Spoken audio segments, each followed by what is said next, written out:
दीजिए, पूरा परिचय दे दीजिए।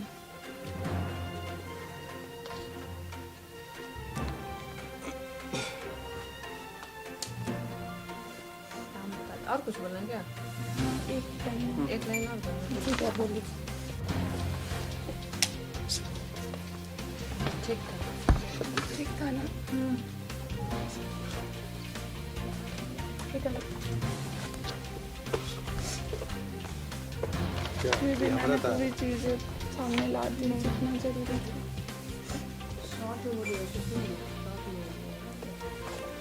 मैं जिंदगी के आखिरी वक्त में मैं आप लोगों से एक मंच चाहती हूँ। मैं चाहती हूँ कि मेरी आवाज़ माननीय प्रधानमंत्री महोदय, माननीय सुप्रीम कोर्ट ऑफ इंडिया, माननीय चीफ जस्टिस महोदय तक मेरी आवाज़ पहुँचे।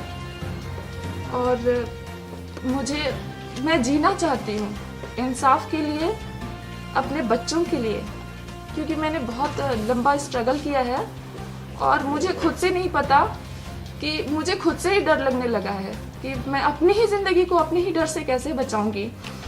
और मेरी आवाज़, मैं आपके प्रेस कॉन्फ्रेंस के माध्यम से मैं सर्वोच्च न्यायालय का आभार व्यक्त करना चाहती हूँ। इस सर्वोच्च न्यायालय ने मेरे भरोसे को, मेरे विश्वास को, आखिर मुझे कुछ हो गया तो उसका जिम्मेवार कौन होगा? वो प्रशासन जिसने बचपन से लेकर आज तक मेरी ज़िंदगी बर्बाद कर दिया। पुलिस की पावर और दहशत क्या होती है उसने डरना सिखा दिया। पुलिस मेरी हत्या कराना चाहती है, उसका खौफ दिखाया। या वो समाज या वो परिवार, या कहते हुए मुझे जरा सा भी भय नहीं कि दिल्ली पुलिस, दिल्ली राज्य महिला आयोग ने दिसंबर साल 2019 में मेरी हत्या करने की कोशिश की, जिसकी वजह से आज भी मैं दहशत में हूँ और मैं इस दुनिया में जिंदा ना रहूं। इससे पहले मैं प्रेस कॉन्फ्रेंस के माध्यम से माननीय सर्वोच्च न्यायालय का आभार व्यक्त करना चाहती हूँ। माननीय सर्वोच्च न्यायालय ने मेरे टूटते मनोबल को भरोसा दिया, सहारा दिया। सर्वोच्च न्यायालय एक ऐसा न्याय का मंदिर है जहाँ निष्पक्ष रूप से इंसाफ होता है। मैं बेहद सम्मान करती हूँ न्याय संविधान का, माननीय सर्वोच्च न्यायालय का। फाइलिंग सेक्शन से लेकर माननीय रजिस्ट्रार से लेकर के माननीय जस्टिस तक ने मेरे मनोबल को बढ़ाया है कि मैं भारत की पहली महिला हूं जो बिना पढ़ी लिखी और सुप्रीम कोर्ट में आकर के मैंने अपना केस फाइल दर्ज कराया और उन्होंने भरोसा दिया। उसके बाद से मुझे सिक्योरिटी भी दिया गया कि मैं जीवित रहकर सही सलामत रह के इंसाफ पा सकूं। है कि क्या मैं अगली तारीख तक सुप्रीम कोर्ट हेयरिंग के लिए पहुंच पाऊंगी भी या नहीं, मुझे इस बात का डर है। मैं इतने डिप्रेशन में हूँ कि मेरे दिमाग में चलते रहता है कि मैं सुसाइड कर लूं।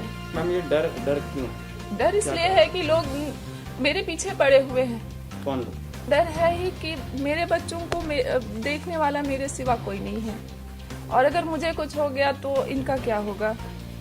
कहते हैं ना कि न्याय में देरी कितने अन्याय को बढ़ावा देती है। क्या न्याय सिर्फ उन महिलाओं के लिए, उन बेटियों के लिए है जो मार दी जाती हैं और जो रेप विक्टिम जीवित रह के जो हर पल मरती है, उनका क्या? उनके लिए आवाज कौन उठाएगा? उनको जस्टिस कब मिलेगा? कब तक, एक बात कहना चाहती हूँ, कब तक मैं अपने दिल में ये छुपा के रखूंगी कि समाज ने भी मुझे बहिष्कार कर दिया है, परिवार ने भी, मुझे ही नहीं मेरे बच्चों को भी। यहाँ तक कि ये सभी जानते हैं कि आईजी नटराजन को बरी कर दिया गया निचली अदालत से, लेकिन ये किसी को नहीं पता होगा कि कोर्ट ने उस जजमेंट में लिख के मुझे बहिष्कार किया है कि मैं फेक लेडी हूँ।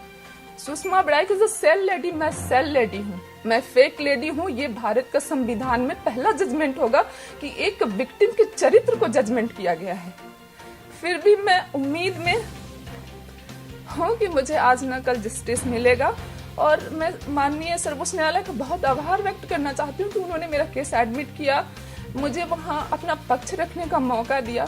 लेकिन डर इस बात का है कि मैं दोबारा दिल्ली जा पाऊंगी या मैं वहाँ पे हेयरिंग कर पाऊंगी या मैं डिप्रेशन में खुद सुसाइड कर लूंगी या फिर मैं मार दी जाऊंगी। मैं बहुत डिप्रेशन में जी रही हूँ और मैं ये चीज़ें लास्ट टाइम समझाना चाहती हूँ और आप लोगों से भी मेरी प्रार्थना है कि आप लोग मुझे लास्ट टाइम मुझे एक मंच दें। जैसे कि मैं बताना चाहती हूँ, सर्वोच्च न्यायालय दिल्ली शहर, साल 2019 महीना नवंबर, कोविड-19 और धर्म, इन तीनों और मेरे जीवन का इतिहास, इन तीनों का एक संबंध है। जैसे कि दुनिया चलती है एक विश्वास का मंदिर से और एक न्याय का मंदिर से। ये आप लोगों को भी पता होगा।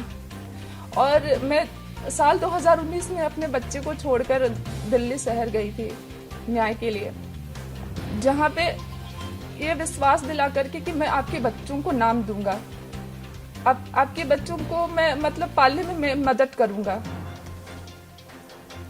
क्योंकि मेरे जो 3 बच्चे हैं वो तीनों के पिता बलात्कारी हैं, और जिसमें कि एक हिंदू, दूसरा मुसलमान और तीसरा ईसाई। लेकिन एक माँ की ममता के लिए ये ना तो नाजायज है और ना ही इंसानियत के आगे इनका कोई धर्म है। क्या इन बच्चों को समाज में पढ़ने का शिक्षा लेने का अधिकार नहीं है? इनको जीने का अधिकार नहीं है? इनको स्कूल से बहिष्कार कर दिया गया, इनके पिता नहीं है इसलिए इनको स्कूल से निकाल दिया गया। और एक माँ की ममता है जो इन तीनों को बांध के रखी।